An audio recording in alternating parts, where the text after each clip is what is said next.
It's Friday. You know what that means. It's happy hour on the Loudhouse Podcast Network. It's your pal McGee. And with me, as always, I've got the lovely and talented Ms. Beth Simmons and the leggy and busty Mr. Dino Alexander. How we doing, guys? Doing pretty good. Yeah. I'm sorry to see you. I'm starting to get a complex with the leggy and busty thing. So I'm thinking maybe I might need some surgery, or, I'm having some self-esteem body issues here. Do I have to start singing like a James Blunt song to you? You're beautiful. Am I giving you body dysmorphia? Is that what's happening? Yeah, exactly. Yeah. Yes. Hey, I already have one. Go ahead. Well, you go ahead. I have some bad news for you guys, but keep going. No, it's I don't think my ass can get any fatter or flatter. So it's a weird combination. Well, white boy ass is real. Well, yeah, it could get fatter actually. So I was looking online, and there's this news reporter. I'm not going to say where. Technically weathercaster. She puts in these little things. It's almost like a push-up bra, but for your butt, and she wears it every newscast. She's somewhere here in Arizona, but I won't say where. Nice. Hang on, let me do my best. Let me do my best Kermit.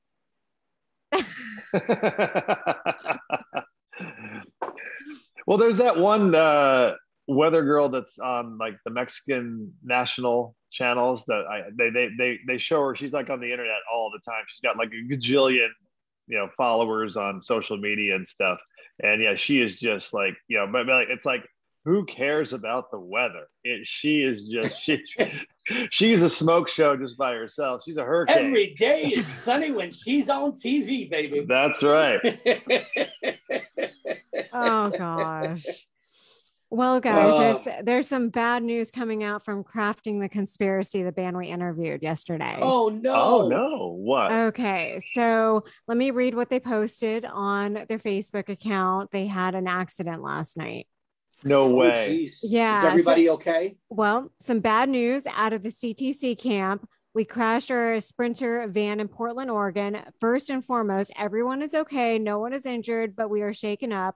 We are currently recouping at a motel, and we'll be sorting out our traveling arrangements, insurance claims, etc. We would like to thank everyone in advance for helping us, as well as everyone who had a hand in getting this tour off the ground and pushing us forward. You know who you are. Your love and support is not lost on us. If there's anything you can do to donate, that would help tremendously. Please and thank you. And then they also have their PayPal link online. Oh, wow. Okay. Wow. So, but they didn't say if that's going to affect whether or not they're here on Tuesday, but yeah, they might be. Yeah. Well, I'm sure they'll do updates as they go along. Unfortunately I've had to deal with bands that have had those issues of breakdowns and stuff like that. And, sometimes they're lucky enough to be able to get some help along the way, or, it depends on where they are, because like, I was always the guy that knew a guy. I'm like, hang on, I think I know a guy out there.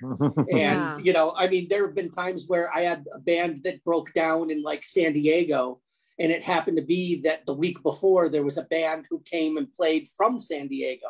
So I got in contact with them and said, hey, can you help these guys out? They're on their way. They're supposed to be hitting Phoenix and Tucson and going towards El Paso, and they would help out. So hopefully, as long as everybody's okay, there's still hope. But we'll see how it goes, and we'll do our best to keep everybody updated, as best we can as we find out information. It's pretty sad because it was a nice van. It was a Mercedes van. I had no idea. Fancy. Mm-hmm. Those are nice. Those Sprinter vans can be nice. Yeah, they are really cool. So they are, but like you said, I think they had kind of the personalized version with the mattress on the ground in the middle and stuff. It wasn't exactly the luxury version of the Mercedes Sprinter van that normally people get, and they have it all pimped out. I think theirs was a little more do it yourself, if you know what I mean. Yeah. So, well, yeah, especially since it was do it yourself. Hopefully they are okay. So, right. Yeah, it's sad. But, you know, we have to move forward at this moment and not be, I mean, it was sad when I read that. I couldn't believe it. I'm like, gosh, it's like everything was going against these guys from the beginning. I mean, they lost one, you know, somebody because of COVID. And so they had to find a fill-in. And then, you know, now this, it's like, it's almost like these are all signs leading up to maybe they just shouldn't be on the road right now, you know? Right. Well, there's talk. I mean, it seems like a lot of tours, not a lot. I'm not going to say, I guess a lot is too many, but there is some trepidation out there because of other factors as well.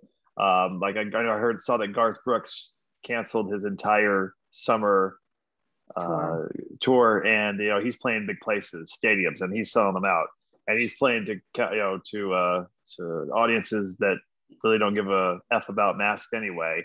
So if he's willing to go, hey, we need to stop right now, I mean, that's a pretty telling sign. So I'll be interested to see over the next 30, 60 days if we start seeing some of the bigger, you know, like Guns N' Roses is going out. They're going to be playing Vegas, I think, here in a week. They're, of course, coming to Phoenix, and Mammoth coming to Tucson too. And even Mammoth WVH, he's had he had to cancel a few shows. Yeah. Yeah. So, we'll see where this goes coming up. I mean, obviously, even crafting the conspiracy. I mean, they couldn't tour with one of their main members because of COVID. And then you saw Corey Taylor just got COVID, right? Oh, I didn't see that. No, I missed that. Yeah. Okay. So, I mean, there are quite a few shows that are starting to cancel because of this. Well, I guess I should have when I was on vacation a couple of weeks ago, when I was in Colorado, I was in Grand Junction, Colorado, of all places. And I did, unbeknownst to me, I found out the next day because I saw the flyers for it, because we kind of came into town and then just kind of stayed at the hotel. But then we went walking around the downtown area, which is very nice for Grand Junction. I don't know if you ever seen downtown Grand Junction. It's actually a nice little downtown area, but I digress. But Corey Taylor had played the night before. I could have went and gone see Corey Taylor in Grand Junction, Colorado. Wow, you should have. I had an issue like that once when I was doing my trip to move out here. I stopped in Tennessee to see my god sister. And so I went from Chattanooga to Memphis, and I was like, I'm going to hang out in Memphis on a Saturday night. Like, what could be better? First of all, Memphis sucks, period. Beale Street sucks. I want to fight Jerry Lawler in the street. But I was even more upset because I stopped to watch a UFC fight for which lasted maybe about 2 or 3 rounds tops. And then I got up to the main drag of Beale Street as the theater was emptying, and it was Slash featuring Miles and the Conspirators. I was so pissed. I'm like, oh, son of a bitch.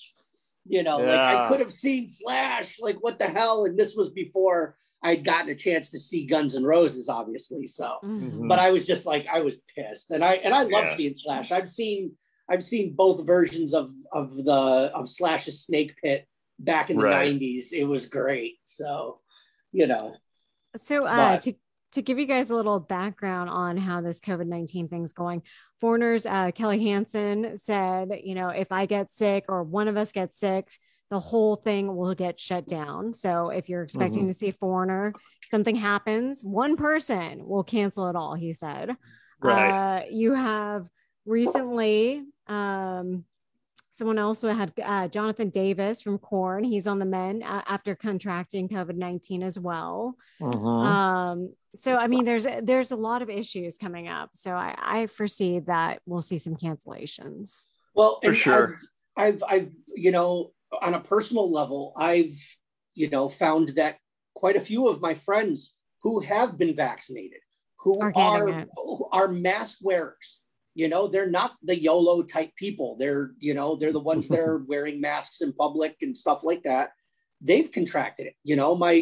My god sister, she just, all of a sudden she was like, yeah, I started feeling not so great. Like I had a scratchy throat and a little bit of congestion in my chest. And then found out that one of her coworkers had COVID. He was not vaccinated. And then found out that she had it. So she's like, yeah, I'm working she's like, I got a 14-day vacation. And, and it's one of those things that now, we were talking about it yesterday. Arizona's far greener than it has ever been in the 6 years that I've lived here. Mm-hmm. I've started to, like, I moved out here and my allergies went away that I had in New York. And all of a sudden, the last like 2 weeks or so, I've been a little bit sneezy, a little bit stuffy. And I'm like, oh, it's allergies. And I'm like, you know what? If it keeps going for too long, I'm probably like, if I still feel kind of stuffy and whatever on Monday, I'm going to go get a test. And if that's the case, then I'm going to be living in this room. Well, and, and here's the other thing. If you don't want to do the free testing and wait in line for that, you can get the over-the-counter test, which I actually had to buy 2 recently for $26. Not too bad at the grocery store. So that's an option. Yeah. I mean, I got nothing to do all day. So it's like sitting in the car, listening to music, waiting to get poked in the nose, Yeah. It's not like I got anything better to do. Unless you want to poke your own nose, which isn't so bad. No, I'd rather have somebody else poke it. I spend enough time with my finger up there. I don't need to put anything else. You can pick your friends and you can pick your nose, but you can't pick your friend's nose. Unless you ask really nicely. That's they'll make an exception. That's an OnlyFans like niche. Which will be good. Yeah. Let's jump right in because let's talk about it. Yeah. So go ahead. I can't believe OnlyFans did this. A lot of people are saying that the new restrictions are coming out because of what Bella Thorne did. Did you guys hear about this? About how, initially she had said, oh, I'm going to do some naked photos. I'm going to do something for anyone who subscribes, and nothing ever came from that. Well, now they're blaming her for the change and everything, because apparently all the people that subscribe to Bella Thorne's account asked for refunds. So the theory is that after they go into this next stage, I think it's October when these new restrictions hit, most likely October 1st, most likely they will end up failing as a company because they've had to refund so many people that were furious at the Bella Thorne fiasco. So there you have it. Not only do you not get the content you want, but you may not have the site in the future. I mean, it's not like it's a secret. It's the only reason why people are going onto this account or onto this particular app platform, is to either to produce content of a sexual nature or to watch content of a sexual nature. There's, there's different levels of it. Yeah, there's the foot fetish, site on OnlyFans, which is not totally sexual in nature, but keep going. Right, but there are pseudo celebrities that are doing different levels of sexual content where they might be showing a little bit of boobie, but they're not going full blown porno, and it's one of those things where it's like, all right, like we've already figured out this is what it is. Yeah. If you don't like it, don't subscribe. If you're not getting the content that you're looking for, then don't go on the site. It's that friggin' simple. Like, well, that's not what it's about, though. The OnlyFans, they're trying to mainstream themselves. They're trying to branch out with they want to focus on the non-sexual people that are on OnlyFans and have it be a more of a mainstream yeah, exactly. They want to mainstream it out. And so my whole thing is, okay, if that's really what you're going to do, you're going to blow off how you got there. You're kind of almost you're betraying your what got you there. Your brand, their brand. Basically, that's what you're known for. You're going to go against brand and try to do that. Well, why not?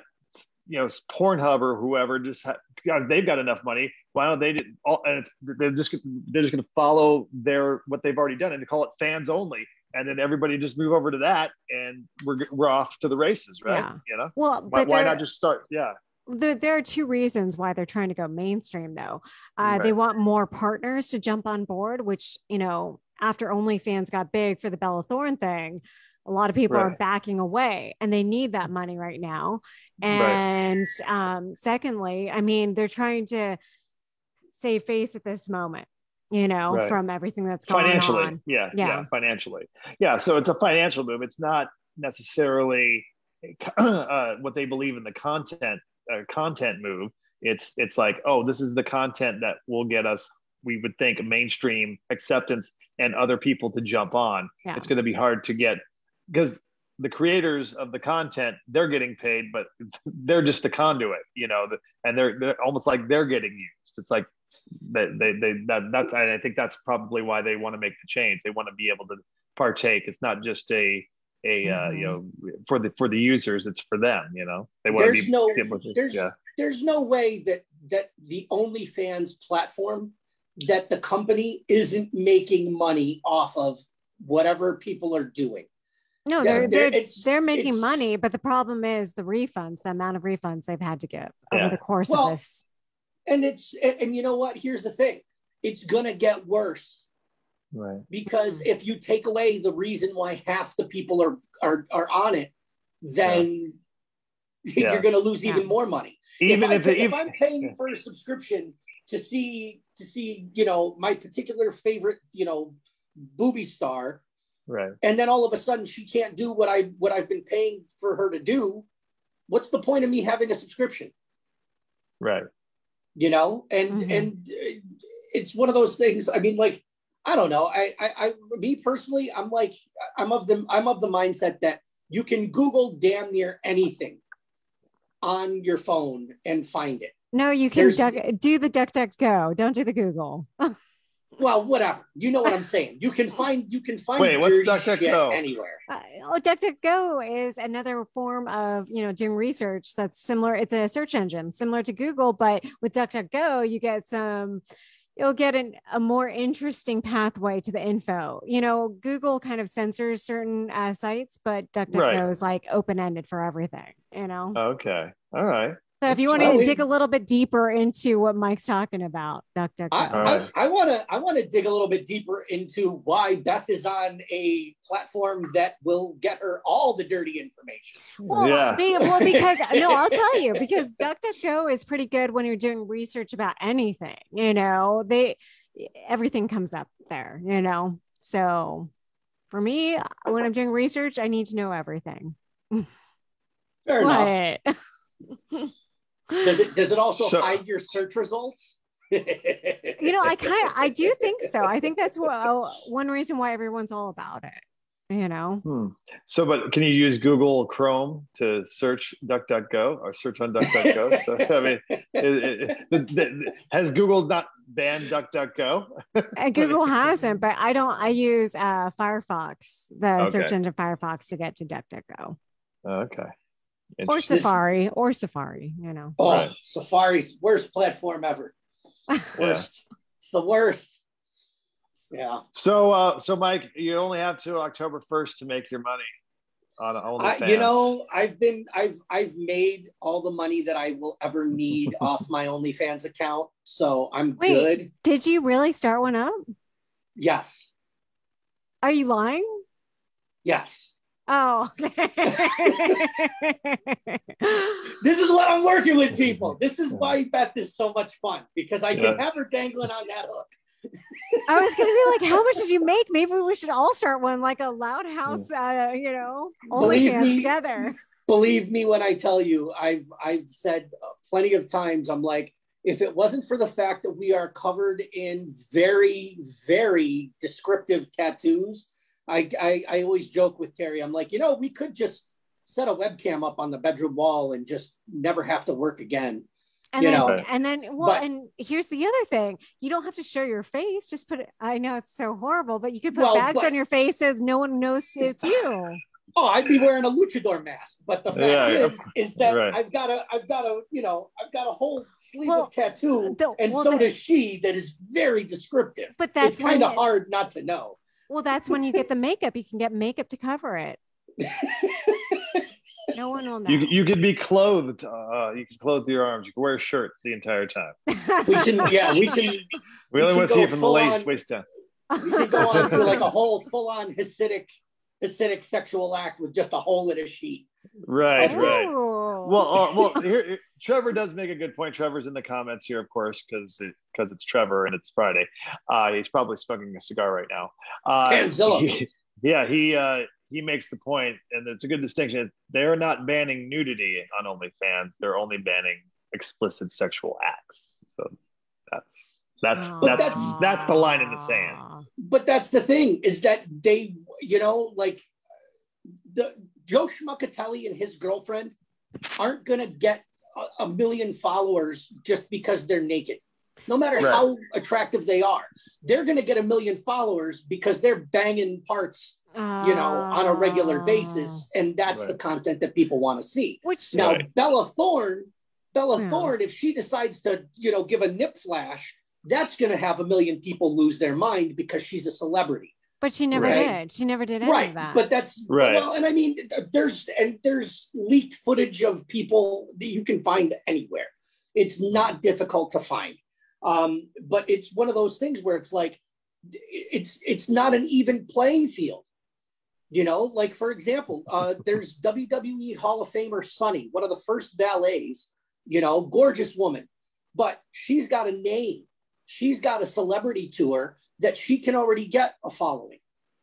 The average, the average woman that's trying to make money to be able to pay rent isn't going to have that same following because she doesn't have the name recognition. Yeah. So she might have to do more on her channel than somebody else will to be able to make the same amount of money. And it makes you wonder if the porn industry is, if they're kind of lobbying against OnlyFans because this is a direct competitor to what they do with their sites. Is that why they're I think there's enough porn to go around.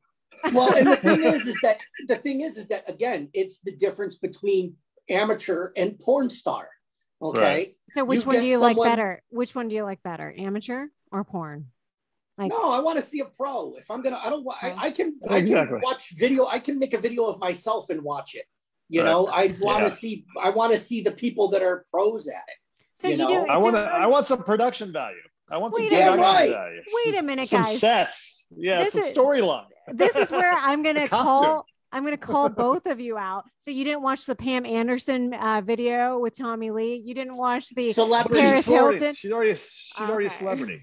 But there was no production value to either of those videos. No, Paris Hilton, Pam Anderson. They're celebrities. So they're celebrities.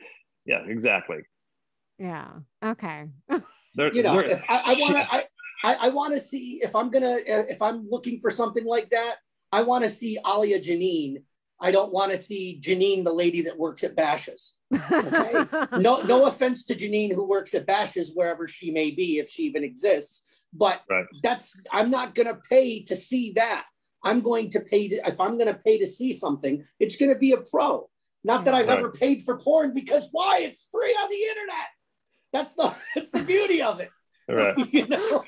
They are getting all of your information though. So there's somewhere in it. It's all of my information is in the ether as we speak anyway, just from having a goddamn phone. Right. Okay. It's one of those things that the beauty of having a cell phone meant that you didn't have cold callers, that were asking you to, buy a vacuum cleaner or vote for this idiot, whatever. But it happens now regularly.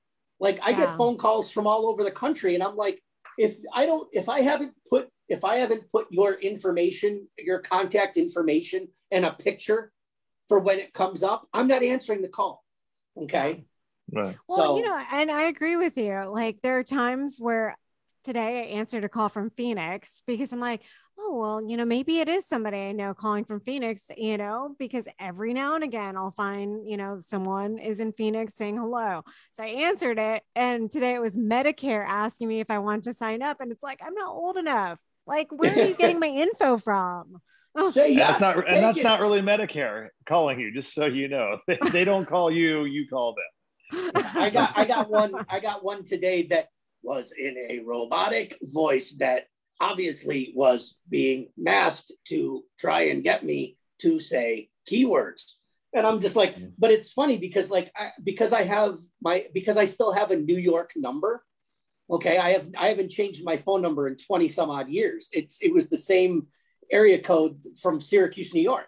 So it's weird when I get and it's small little shit towns that I forget even exist in New York State. It's like Elon, New York. And I'm like, I have never known a single human being in Elon, New York. Like that's never going to happen. So nope, I'm not answering that. If I always wait for everything to go to voicemail. If it's important enough, Yeah, I'll when you do start it. seeing like, Prescott, Arizona, or Payson, or all these other Right. these little small towns, you're like, okay, fuck you. I know There's what's there's going there's on here. only like one number that could possibly have. There's only one person that would have like a Douglas phone number that could Right. possibly have my phone number, and Sure. he ain't calling me. He's too busy to Right. call me. So, Right. So All what right, else is going on in the world? Well, I was gonna say, who else Go needs ahead. who needs an OnlyFans is Robin from Batman and Robin. Oh boy. So, yeah, because I don't know. Did you guys hear about this last week? It's kind of a big deal in the comic book world. Now, I'm not a big comic book guy, but I mean, I loved my Batman when I was a kid, and apparently so did Robin. Maybe, I don't know. Does Robin have a fetish for Batman? I'm not sure, but the new Robin. I always thought so. All my life, I thought they were a thing. When I saw this as a kid, I was like, oh, he really likes Batman. You really took the Super Friends like literally. Yes, I did. So let's clarify though, so as not to slander or say anything negative about anybody in particular, but which Robin is it? Was it Dick Grayson? Was it Jason Todd? Or is it Tim Drake? Tim Drake. Tim Drake. Okay. Yes. Who is the youngest and newest of the Robins? Well, right. Good for him. Finding out who you are as a human being is a very important step in growing up. So Good for you, Tim Drake. Best of luck in your sexual encounters. That's right. Yeah. Well, he's got a utility belt full of toys. You can tie you up with the, he got some bat cuffs in there, and he's got a lot of different stuff going on. Who knows what else is in that utility belt? But it says here, Tim Drake is the DC character who fights crime as Robin. And when the 6th installment of the comic book dropped on Tuesday, the story ended with Tim saying yes to going on a date with a guy named Bernard Dowd. Oh, good for him. But what about Batman? What about Batman? Well, baby steps. Batman's been hooking up with Selena Kyle for 50 years. Okay, he's married to the Catwoman. They had a child together. Let him they could have an open relationship in the new one. We have a knock at our door. Yeah. Who is that? Hello. Robin. Look, it's Mr. Mike Hamilton from the band So Sick. How are you, buddy? I got the band here with me too. Oh, nice. Wow. Hey, guys. You know what the best part about that band is? It's almost like it's a Loudhouse reunion formed in a band. Every single person in that band played with a different band at the Loudhouse. How you doing, guys? Great. Yeah, I haven't seen you in a while. What's happening? It's good. You guys look fantastic. I see our 2-time drum battle winner in the background there. What's going on, kid? What's happening? Can't lose with him playing drums, man. Absolutely. So, Mike, why don't you give everybody the rundown as to why you have knocked on our door and jumped on the show today? Well, we're playing the show tonight at Lethal Injection. We go on second. Doors open at 7, and music starts at 7:30. So we're real excited. Usually these shows with Lethal Injection are pretty good. Usually good crowd and good vibes. So hell yeah, man. Well, that's Where's awesome. the show? Nice to get on the show. It's been a minute. Where is the show? Where is the show at? Encore. Okay. Oh, nice. Yeah. That should be fun. East Side. And I saw that we also have another Loudhouse alumni band in Flying Half Full. Alex and the guys, great band. That was another band that I loved watching evolve. They got better every single time they played for us. So, but you guys got a killer lineup there, man. Every one of you guys was a very formidable part of the bands that you had previously been in. So yes. I'm glad to see you guys all on one stage together. That makes me happy. It's going to be fun, man. Looking forward to it. I got my PBR in the car. I'm ready to start. Yeah, nice. Little pregame going. You always have.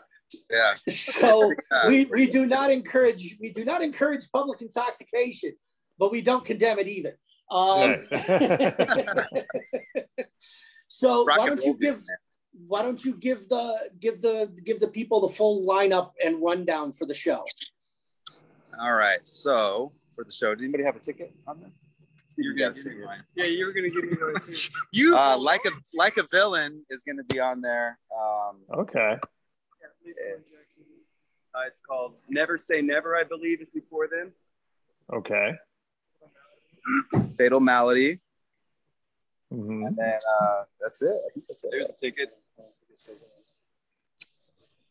Okay, we got him. Yeah, that's it. And then us, we're so sick. That's the name of our Because group. we are so sick, you know.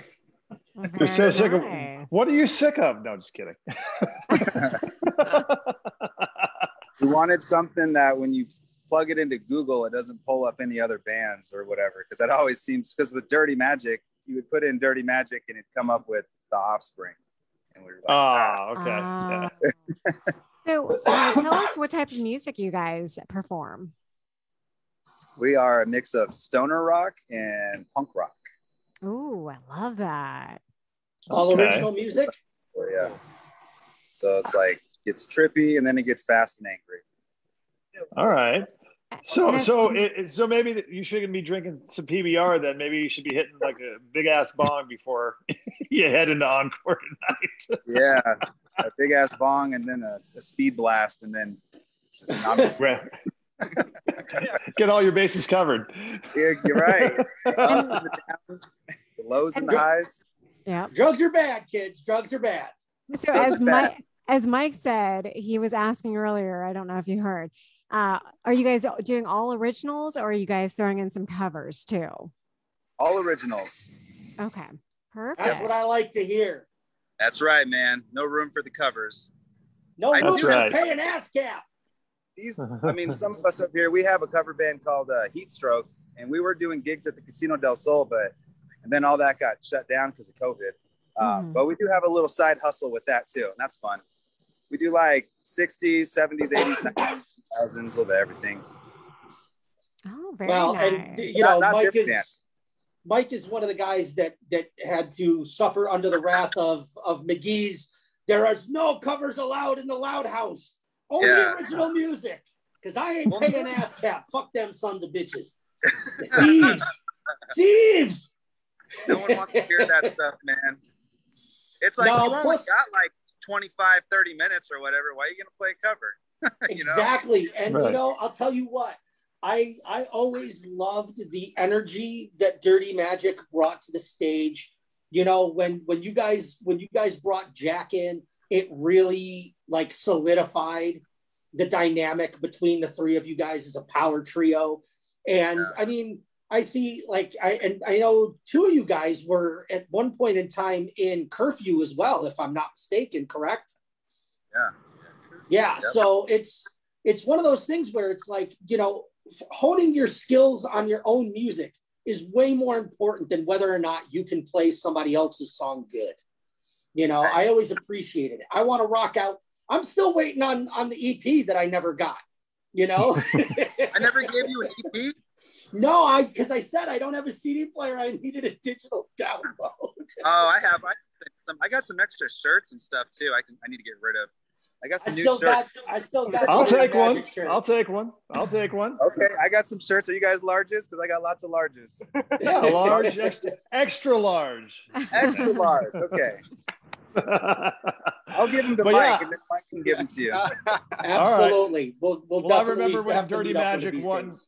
I remember when Dirty Magic played at KFMA Day. That was like, 2 or 3, was that 3 years ago now? Yeah, 2017. That was awesome, man. Dude, I was so happy to see Highly Suspect. I remember right after we were done playing, I'm like, all right, I'm going to find these guys. And I found their dressing room. I'm like knocking on the door. And then they opened the door and I didn't know what to say. You saw all those tattoos all over his face and you were like, he was a tough interview though. He was cool, but he was definitely very thoughtful about his words and what he said. That was for sure. You know, he didn't want to get misstep because he's one of those guys that's kind of got a pretty outrageous social media platform and stuff like that. Plus, he's got a few demons of his own. Right. And yeah. So, but they were cool guys. They were cool. They were always good guys. And they played twice. So they shout out to them. Yeah. Shout out to Highest Suspect. Yeah, they're badass. I was like, come on, let me go on tour with you guys. What does it take? Just take me along with you. I'll just we'll be in the back. We'll just follow you. Come on, take me with you. What does it take? They're cool guys. That was fun. Well, for everybody that's going out and about tonight on a lovely, balmy Friday evening, remember, go down to Encore, support local. What's the cover what's the door cost tonight? It's $20 at the door. Okay. Is it 21 and over, all ages, 18 plus? Yep, all ages. All ages, wow. 21 to drink. So if you're looking for something fun to do, go check out some really awesome bands tonight down at Encore on Speedway. I can attest to you that at least with a handful of these bands, you are definitely not going to be disappointed because they are alumni of the Loudhouse. So they have our stamp of approval on them. Yeah. Thank you, Mike. That's a great deal tonight for sure. $20 for all those bands. What a great, deal. Really quick before you go though. So what bands inspired you throughout your career? Oh man, like the Doors for sure. I was a big Jim Morrison fan back in the day. Red Fang, Chris Cornell, anything Soundgarden, Audio Slave. Led Zeppelin. Very nice. Zeppelin, bro. Yeah. Yeah. Those are you. Very nice. Well, we'll have to check you out tonight. And will there be any So Sick recordings out or merch that we can get at the show tonight? We're slackers, or pretty much I'm a slacker. Right. But we do have singles that we're recording, and Steven has his own studio that we've been recording. So we have a couple of songs that are available, but for download and a music video. Yeah. Oh, all right. Very find cool. Find it online, guys. Yep, for sure. Yeah, Hamilton's got like 12 kids now, so he's a little too busy to be printing T-shirts. I know. I am done, man. No more kids for me. I'm all finished. Yeah, they're coming tonight, though. The kids are going to be here. Awesome. That's great. Because the youngest has got to be what now? 3, 4? No, the youngest. I had another one. So the youngest. You had another one? Yeah. Do you need a ride to go get a vasectomy? Because I will give you a ride. Dude, I know. I need to stop having kids. Yeah. I'll take you to the appointment. I'll even buy you a bag of peas, okay, to help calm you down afterwards. Yeah, you know how it goes, Mike. Sometimes I stopped after 2. That was it. Stopped after 2. Hey, well, anything after 3, it's all the same, man. So they just you're playing zone defense by that point. So yeah, you need a vasectomy intervention. Yes.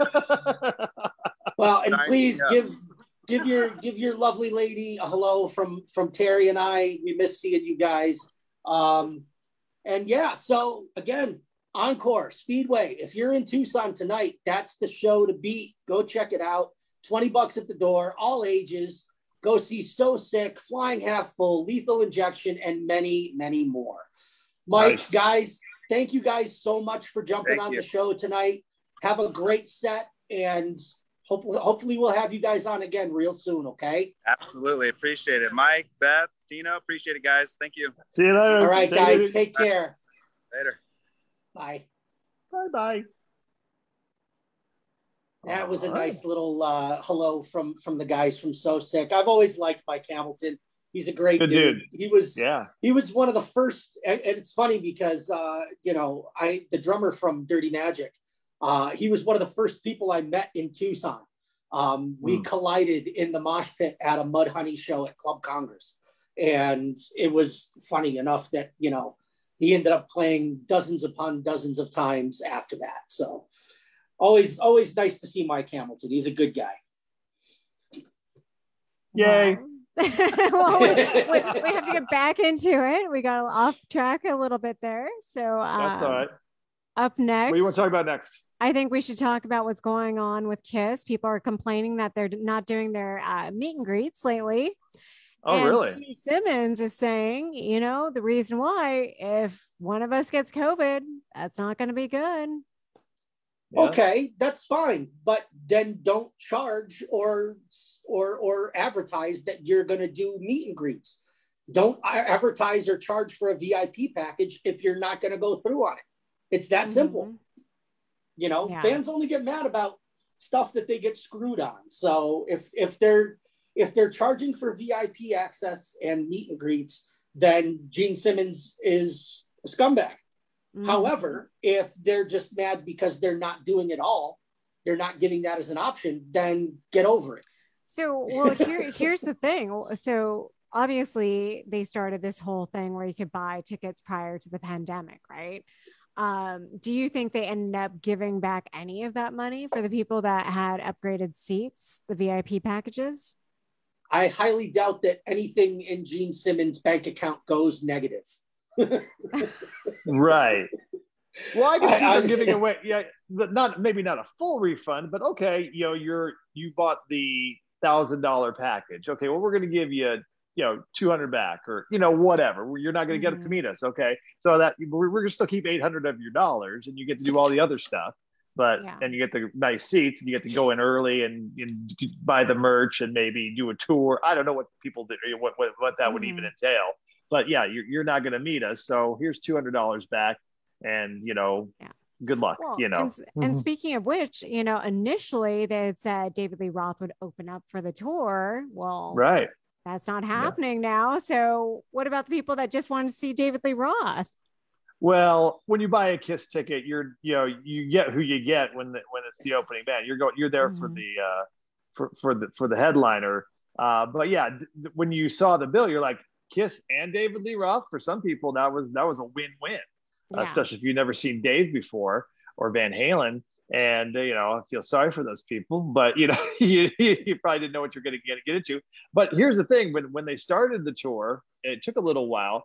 Dave got better. Dave is never going to be great, or even to the level that he was back in the day. And Dave was never great, like as far as a vocalist, but he was charismatic, and we've gone over this. He had the moves, but he doesn't have that anymore. So it's a little, but he definitely improved as the tour had gone on, and then COVID hit, and then that stopped the momentum. Now I'm not sure why Dave did not want to join, rejoin the tour.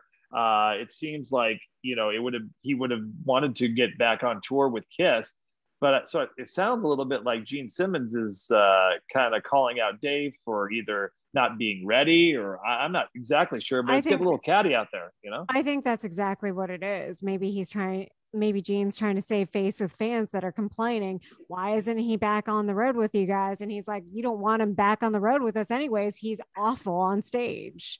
Oh. Well, I mean, like, it's not like Kiss is exactly the same. I mean, Paul Stanley's not in the same vocal shape that he was 20, 30 years ago. So it's not like he really has a leg to stand on either. I mean, Gene sounds the same because Gene is not a great singer, and Gene never sounded good. He was always terrible. Yeah. Right, but it fit the song, so it was. But it always sounds. It's consistently the same every time that you hear it. So it's you're not getting anything different than the way you're used to hearing it.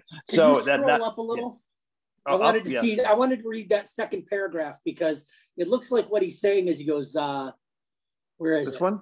Yeah. Because he says Barrett is noting that during Dave's heyday, nobody did what he did. He was the ultimate frontman. Not Robert Plant, not Rod Stewart, nobody. He took being a frontman way beyond anything. And then I don't know what happened to him. Something, and you get modern day Dave. He's comparing him to Elvis bloated in the bathroom. That's kind of messed up. That's the pot in the kettle right there. And I mean, Gene looks the same because he takes his hair off at the end of the day and puts it, and it's made out of steel. It's shellac. It's not. It's a fucking Brillo pad. And it's not like Gene and Dave don't know each other. I mean, they've got a history. I mean, he's the reason that Van Halen pretty much has a record deal, because he afforded them to make the demos that got them their record deal back in 1977 or whenever that was, 76. So, I mean, I think this is kind of two older guys just kind of have a little bit of a spat, and I guess, today we call it a Twitter war or Twitter feud. So I think that they wanted to stir it up a little bit, or at least Gene felt a little bit like, oh, I need to call Dave out because he's not holding up his end of the bargain for some reason. But I definitely think there's more to the story regarding that. I bet you Dave was like, if we're going back out on the road, maybe he has an issue with the pandemic and he's like, I'll only do it if you give me extra money. And he was trying to renegotiate. Maybe that happened. And that's why Gene's a little bitter, because when it comes to money, he gets bitter. Yeah. Well, Dave responded in true Dave Lee Roth fashion.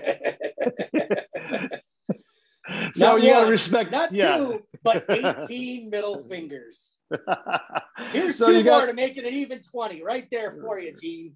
Yeah, there you go. I don't know, but I don't think that was the way to do it, though. Like Gene's the reason why he became big. So, say agree to disagree. Gene has his opinion and move forward. I don't know if I could do that.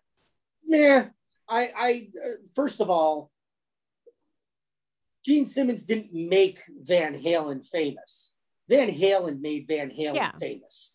But Gene he helped Simmons them along just the way. Gave them a step. That's it. Just a step. So, first of all, if Gene Simmons ever tried to take credit for Van Halen, he can, sit on a broomstick for all I care. But because here's the Van thing. Halen is way better than Here's the thing. Kiss ever was. If Gene didn't give him that opportunity, do you think they would have made it or found it? Yes. It may have been a year later, or 2 years later, but yes, a band like Van Halen does not go unnoticed. It just happened to be that Gene was the first one to catch it and have a finger on it. Because believe me, there's 1,000 other people that probably saw them and went, damn it, if I had just gotten to them sooner. Right. Well, that's the thing too.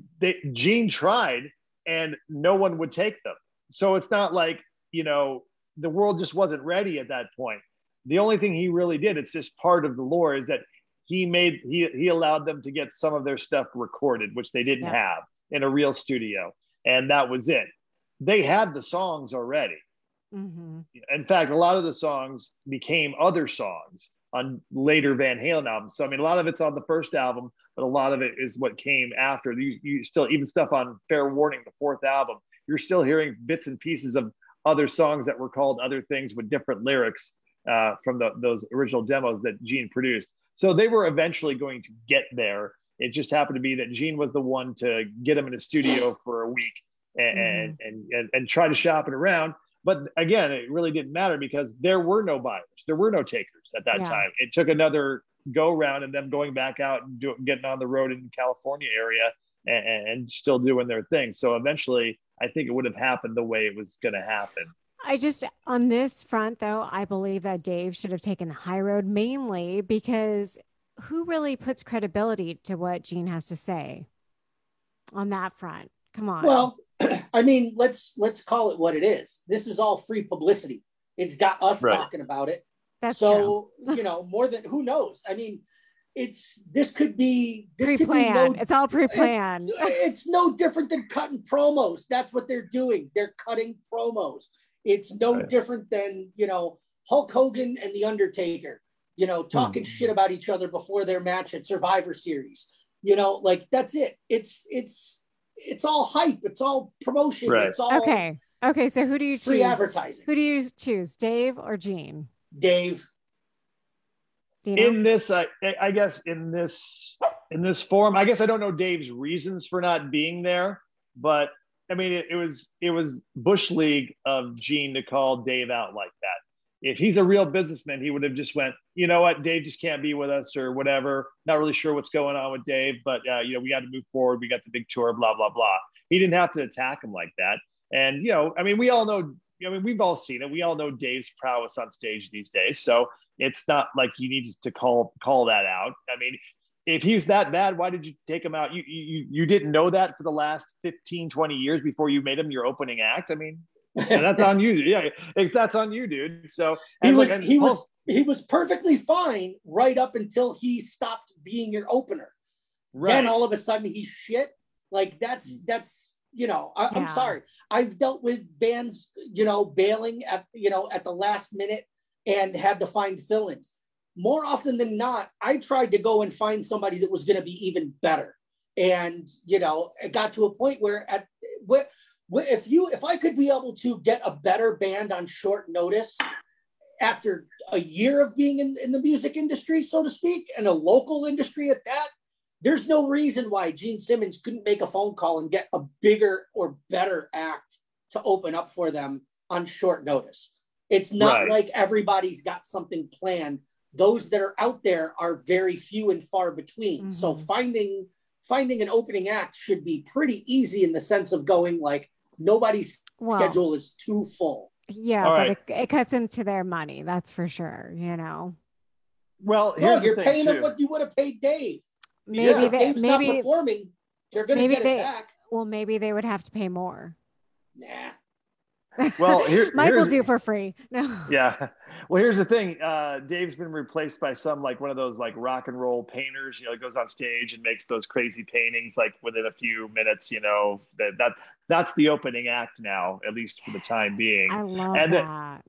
And then but Paul Stanley though, he's not going to get dragged into this. As you can see, the tweet I still have up here from Paul Stanley. He just tries to take the higher road here. And tried not to get caught in the downward spiral of this and take the high road. Look at what he says. He's like, oh, I remember seeing Dave in the 70s and, there's a new sheriff in town, and on stage, he's still Diamond Dave. So, I think he also recognizes his shortcomings as a singer as well, and doesn't want anybody poking the finger at him. And when it comes to Paul Stanley is so attached at the hip to Gene Simmons that he's got to cover his own ass. Otherwise, all the shit that gets thrown at Gene ends up splattering all over Paul. So and true. It's Guilty been that by way association for 40 goddamn years. Yep. Poor Paul Stanley has just gotten is always just, for all the good that he's gotten from Kiss, think about how much grief he's also gotten because of his association with Gene Simmons. Very true. But it's worth the money. It was worth the money. Oh, I'm sure he's still happy as a clam collecting royalty checks and, whatever. He's still getting, 50% of whatever Gene's making. So that's it. I think he realizes that Gene is his cross to bear at this point, and he's willing to write, him and Gene, they have their business relationship. Sometimes Gene can go off, into the weeds a little bit and they got to reel him back in. But for the most part, it's nothing that's going to get them off track from what they're doing. When it comes down to it, they can agree on at least certain things going forward. And if anything else comes up, it's all peripheral. And worst case scenario, like you said, there's no bad PR.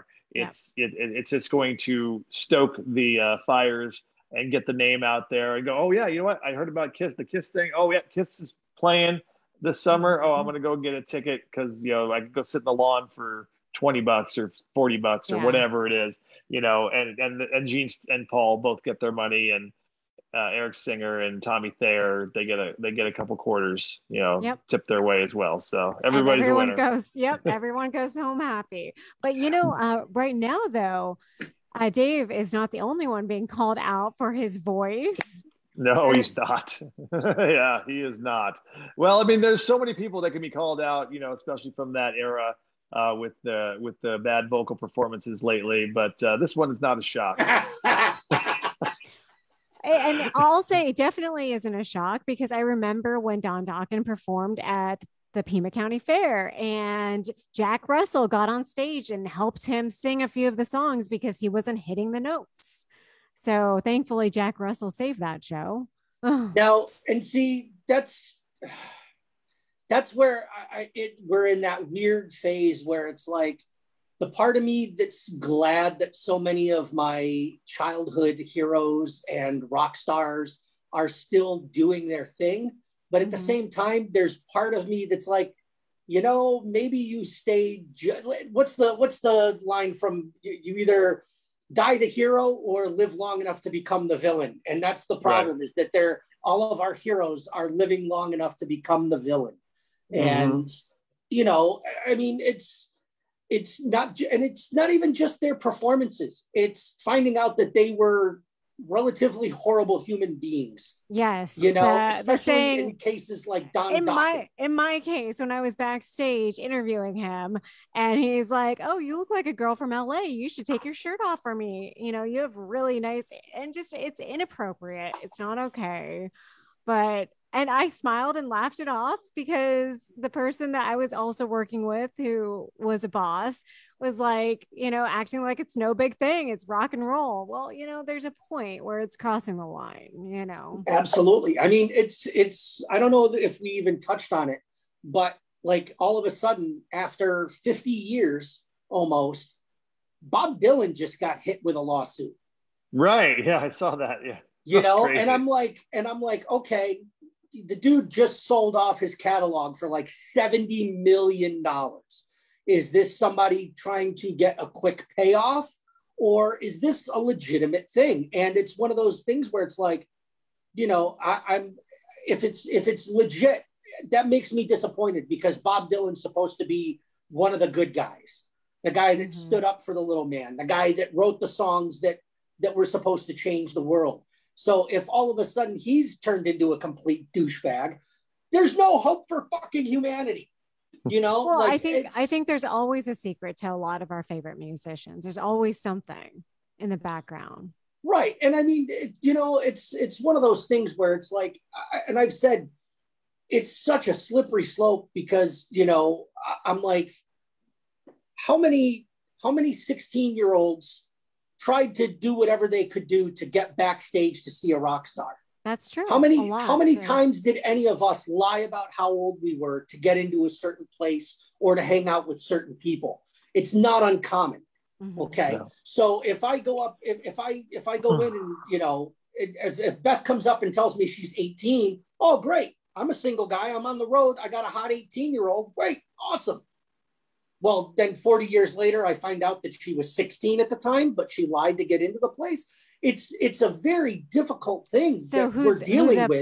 Who's at fault? Right, because of the statute of limitations. That's 50 years ago. Yeah. You know, how do you prove something like that? How do you prove guilt or innocence? Well, and nowadays, all it does is taint the memory. Well, and nowadays in these situations, I think musicians should definitely be on their guard. And if there's someone, a person that goes backstage that you find attractive, say, "Can I please see your ID?" Like, I know that's crazy, but like, if you have to safeguard things, that's what you A, ask for ID, B, you have a NDA. Like, as a bartender, that was one of the beautiful things when I was single. Was being able to have that little bit of power, for lack of a better term, to be able to ask for an ID, just so that I can verify, okay, this is a valid ID, and yes, they are 21. All right. I don't need to know all the information on it. All I want to know is that this person is of age to cover my own ass. Right. Both from getting arrested for serving a minor, but B, also because if something happens later on, it was consensual. It was covered, you know, and that's it. But, you know, I know a lot of the musicians probably don't want to do that themselves, because they don't want to feel like the bad guy. So just like tell your security person, hey, this is what I want. Any person that's coming backstage has to show the license and do the non-disclosure agreement, and just have it as a standard thing to get backstage. And your vaccination card. Don't forget that. We don't want to get COVID. Maybe a recent STD screening, maybe that'd be good too, you know. Just have all your paperwork ready to go. Well, this is my future advice. Groupies. This is my advice, is that, you know, keep OnlyFans in business. Don't mess with none of the local. Just watch your OnlyFans page on the bus. It's a lot safer. But they like the touch. They need the touch. Everyone wants a little love. Come on. Well, here's what I think. I just had a great idea. I had a great idea. This will solve all the rock stars and the maybe like actors. We can make an app. You can be a registered groupie, and then you can just have your information uploaded. Don't tell anyone, because we should start this up. This is our business plan. Stop. Yeah. I've solved all of our problems. So you can be. We get the app is just called Groupie. That's what it is. It's called Tinder. They have it on their phone. No, but it's got their information. So if you're a rock star, you have to pay like a certain extra. You have to have your own account, and you get to be able to see. So if I'm a groupie and I want to be with this rock star, I send you an okay, so you can check out my information to see that I've got my last tests here, that I am clean, I'm this, I'm that, and I'm above age. I've been certified to be, my ID has been verified. I am this person. How many people do you think will sign up for that? I wish we had some people online right now that would tell us. Yeah. It would have to be an expensive membership because of the fact of the amount of lawyers on both sides, because of the amount of lawyers that we would have to hire to do all the paperwork. Right. Well, it would be like ID Me, like where you when you have to show that you are really you, and you have to do a face scan, at least that for the ID part, for the underage part, you'd be fine. Right. And then, uploading medical information. I mean, obviously that's sensitive, but you can block all that, and you're only allowing this particular entity to view your stuff. I think I already got the business plan. For the groupies, it needs to be, it doesn't need to be expensive. It needs to be affordable, but it doesn't need to be cheap. You know what I'm saying? But for and if you're the rock star or the rock band or the celebrity, that's where the high end is. That's where the big money is. So if you want to be a part of that, so there you go. Essentially, we're starting a sugar baby site, but for rockers. Exactly. Well, but here's the thing. It's not going to be just sugar babies, because it's going to be open to anybody. Because think about it. Rob Halford doesn't necessarily like the same thing that David Lee Roth does. Well, and sugar babies are for both men and women. So and I mean, I just not saying that she would use it, but say, for example, Lita Ford. Lita Ford's if she goes out on the road, there's going to be a guy like me that's probably going to be on the app going, I'd be willing to go with Lita Ford. Or there could be someone, a rock star saying, I need someone just to hang out and have a beer and grab dinner with me. I don't want to go out by myself. Yeah. Well, I mean, so you're a rock star, you're going on tour, you've got your tour dates, you have your security guys or your management, you mapped out, they've already got a list of people already. As soon as you get to town, they've already got it set up for you. Yeah, and you're ready to go. Off days and everything. Yeah, you're ready to go. You're not necessarily looking for something extra in the bedroom. You're looking for maybe a partner in crime to go golfing with, or hit the bar scene with. I don't know. Right. Okay. Do a little. Do you like to crochet? I like to crochet. Why don't you come on the bus and crochet with me? Right. We're gonna do some painting, some arts murals. And crafts. Yeah. We're gonna do some pottery. We're gonna play Risk, okay? Yeah. We're gonna play Risk. Dungeons and Dragons, whatever. That could happen. You never know. Yeah. Hey, what they do with the information is up to them. We're just we're like OnlyFans. We're providing the conduit so that people can connect. I love it. And the magic of technology bringing people together. Do you guys really want to start this app? I mean, hell yeah, man! Yeah, let's do it. This serves as almost like a legal trademark, because it's been discussed. It's in the public. Nobody can steal this. This is ours. All right, so Beth, we're gonna need to start doing some serious coding. Maybe we're gonna have to up your bandwidth at your place. So we're gonna have to make some calls to Cox or Xfinity or something, see what's going on at your place of residence over there. Or I could just call a few friends in the Bay Area, see if they could help us out. Yeah, hey, I'm down. I'm here for the people. I'm here for the people. Yes. Well, there you go. All right. Well, we just had a breakthrough. We just there had we a go. breakthrough. We've All solved right, all of our guys, problems. this was our last podcast. Enjoy it. No. Yeah, exactly. we're gonna be like that lady from Fry's. Did you guys hear the lady locally who got a? Was it a? I thought it was a woman that won. No, it was a man. Yeah, that just won $1 million for getting vaccinated. So do you think this person decided to leave Fry's? No, the one that because they were giving out $1 million to Fry's employees to get vaccinated. No, it was a man. He was the store manager. He led the campaign, and he got like really high, vaccinations at his store, and he won the $1 million. He's the manager. He's been the manager for like 20 plus years. So is he leaving the job now that he got $1 million? No, well, I don't.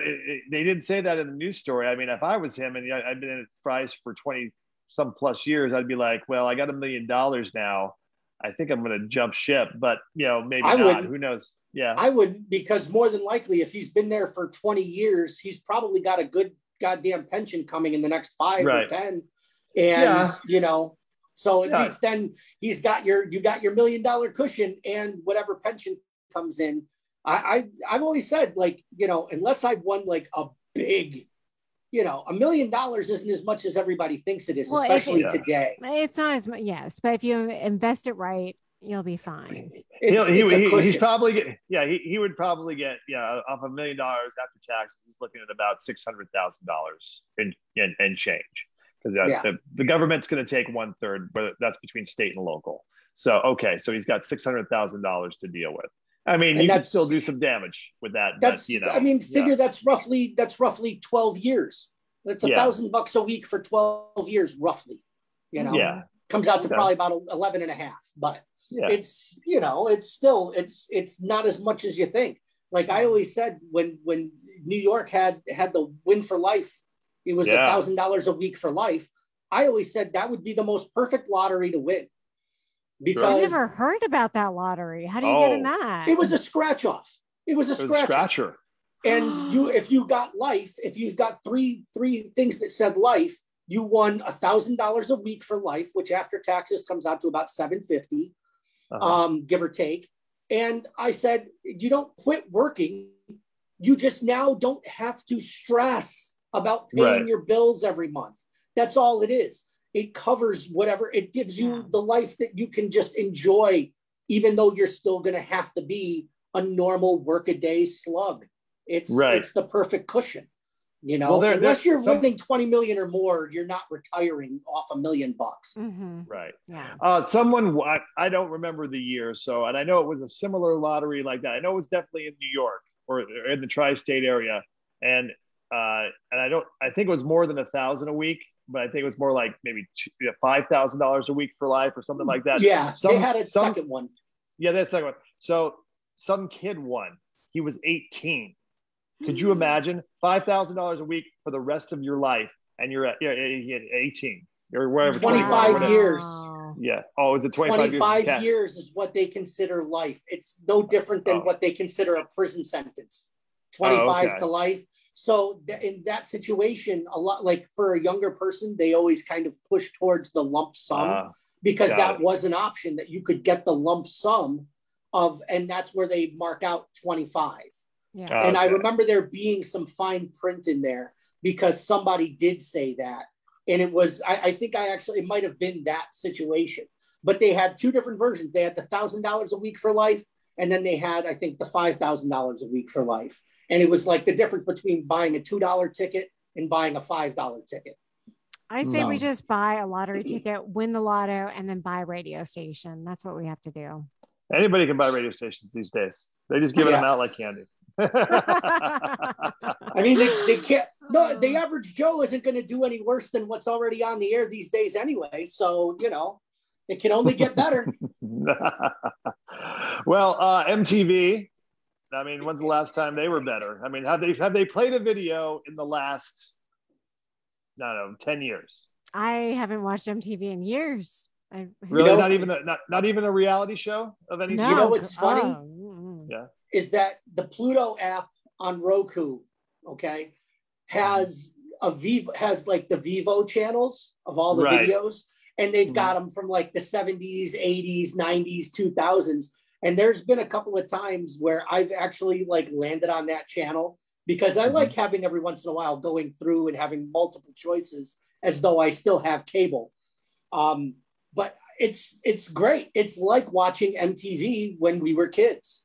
You know, I don't think that there's anything worth watching. Everything's pregnant or I'm a junkie 16 or and pregnant. Yeah. It's ridiculous. You know, Jersey Shore. Yeah. Or do they still have, what was it, Real World and Road Rules? Do they still do that show? I think they do the Road Rules Challenge or something like that. I think that's they actually rebooted and had the original cast reunion in New York for Real World, like not too long ago. Yeah.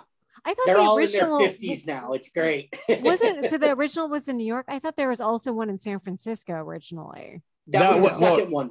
That was the second one. That was the one with Pablo. Yes. Yeah. So you may be shocked to know that they're going to do an MTV Video Music Awards this year. I know I am. And Foo Fighters are the global icon. Now, do you think this is a little too soon for them? I mean, they're still a young band. They are not a young band. They are already Rock and Roll Hall of Fame. Well, I know, but I'm saying, like, shouldn't that go to eligible? Shouldn't it be going towards the bands that are kind of like on their way out completely? No.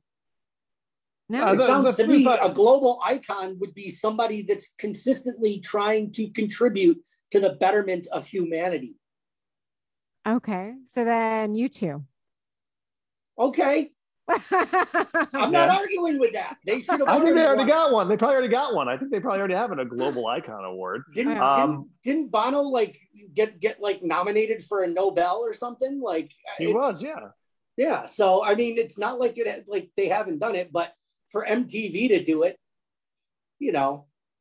I don't know if MTV is trying to get younger viewers. I don't know if the Foo Fighters is the answer, but I mean, I think the Foo Fighters for our generation is going to be one of the bands that we're going to still be able to see here over the next 20 years. And, it'll be kind of one of those bands where maybe our kids will eventually go because they kind of still had a little bit of the Foo Fighters, residue on them. And then will their kids be introduced to the Foo Fighters? Hard to say, but I don't know. I think as far as the next wave of stadium rock bands, I guess it kind of ends at the Foo Fighters. I mean, who else? I mean, besides like these Tame Impalas, these festival bands, the Killers, those type of bands, who else is there in that space that fills that void of stadium or arena rock? I mean, you're pretty much at the point where, the equivalent, our generation's equivalent of the Rolling Stones, because they are the standard bearer. They are they are the oldest guys on the block. The OGs is the Rolling Stones.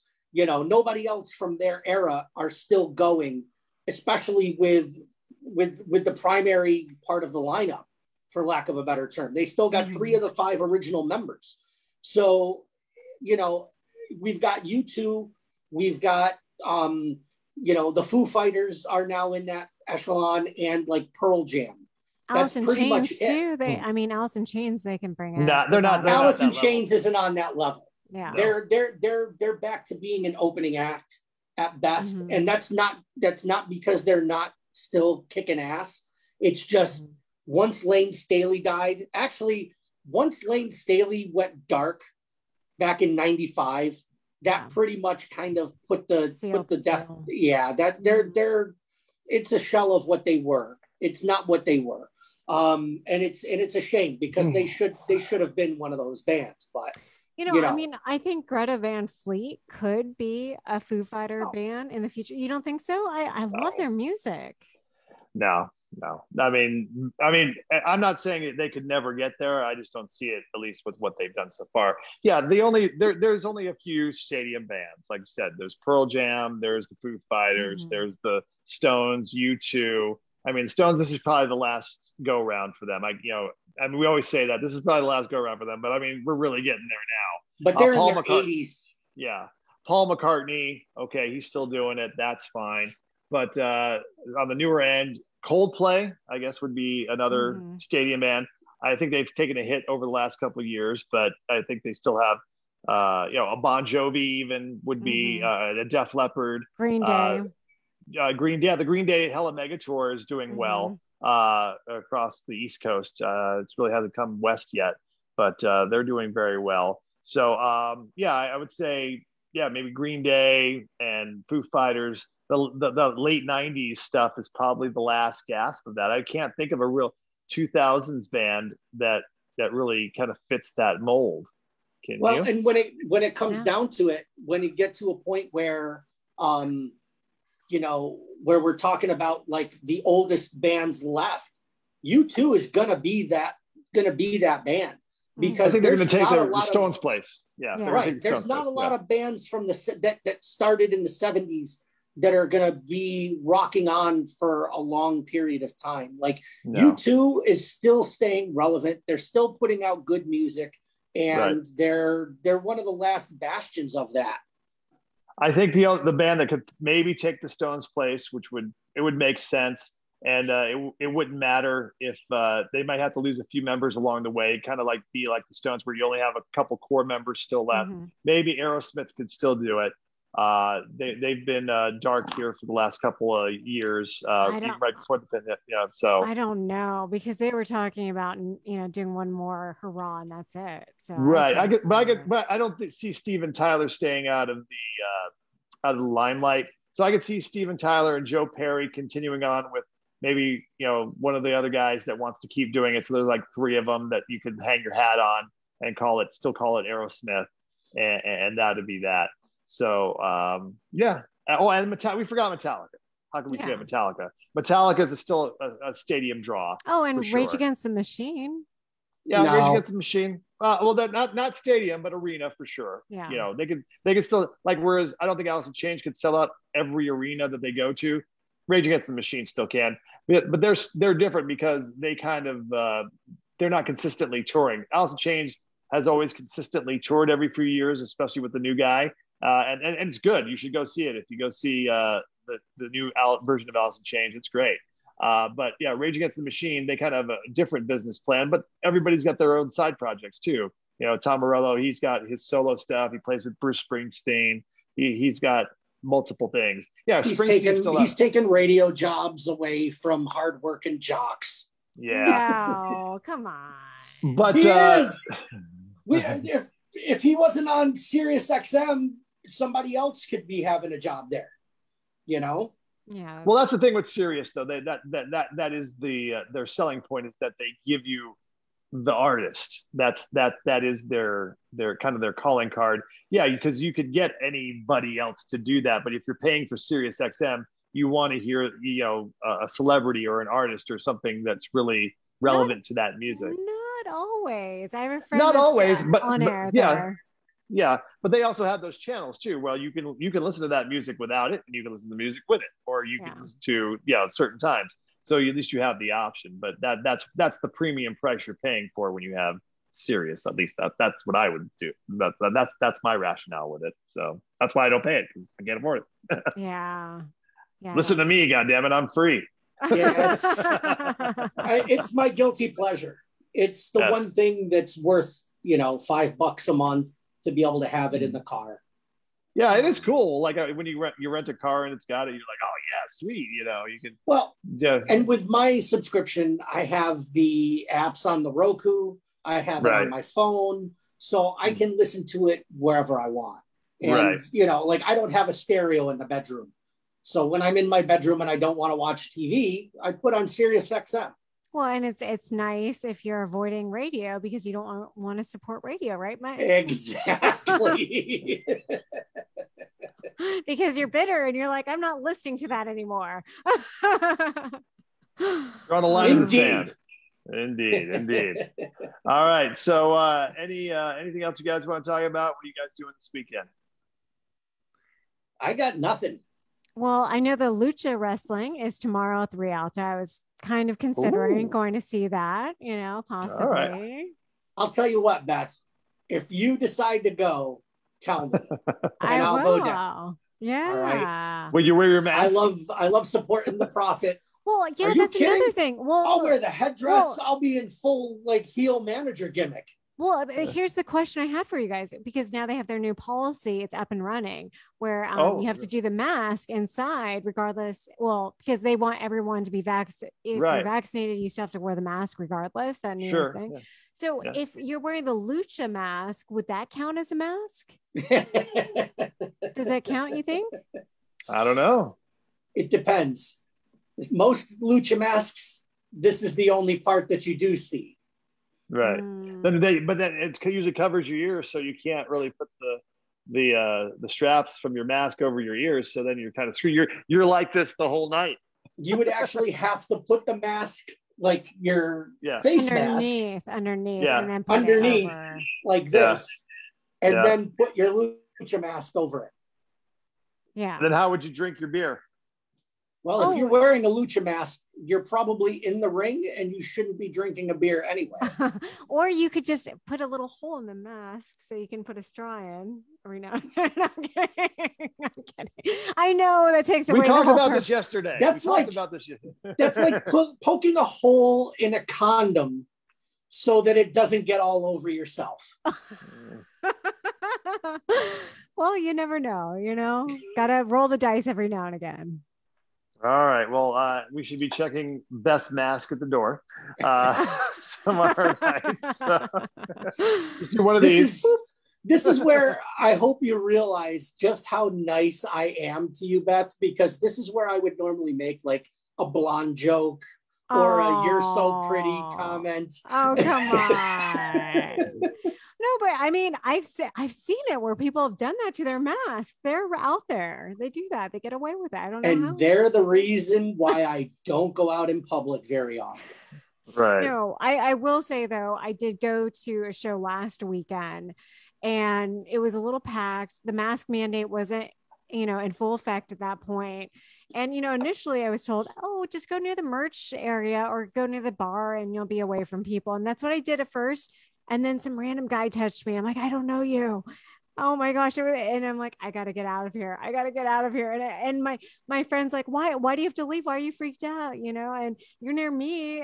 But I don't know. I had a moment. I don't know. I felt claustrophobic too. I'm like, that's how I felt on my flight to New York. Mm-hmm. Like I was lucky that on 2 different flights, I was in the one solo chair. But every time the flight attendant would brush up against my arm, I would like jump because it's been so long since strangers someone touched brushed up against me. Well, and I didn't even know the guy. I'm like, he just touched me. He's like, has his hand on my back, talking to the merch person. I'm like, who is this guy? I don't know this guy. He didn't even say hello. It could be worse. I was talking to this guy named Chris in San Francisco he's in a band and he's also on a radio show. And he said he was at one of his concerts and somebody came up to him and said, oh, I'm so glad you're performing again, gave him a big hug. And she's like, yeah, I came down with COVID a week ago, but I'm good now. And he's like, what? Yeah. And, he's like, well, because I told him my story. He's like, could be worse. You could get hugged by someone who had COVID, and was out and about a week after, So yeah, it's getting weird out there. It's been weird. We'll see how the next 30, 60 days goes. But it's I would say if you're planning on going to a concert, if you really want to do it, go do it here in the next little bit and be as safe as possible because who knows what the fall and the winter is going to bring because it seems like things are going the other way. Things aren't evening out as much as we thought they would. So, but whatever you do, be safe this weekend, whether you're wrestling or not. Do indoor wrestling. That's always better. Yes. Private indoor wrestling. Yeah, on OnlyFans. Yeah, on OnlyFans. While you still can. All right, everyone. Thanks so much for joining us for Happy Hour, and we'll be back next week, Thursday and Friday. Rock and Roll 101 on Thursday, and Happy Hour again on Friday. We all know what you're saying. How can you miss us if we never go away? See ya. Peace. Bye-bye. I'm trying to press the button, but it's not going today. Why won't you go? Because they want us to stay. Yes, bye-bye.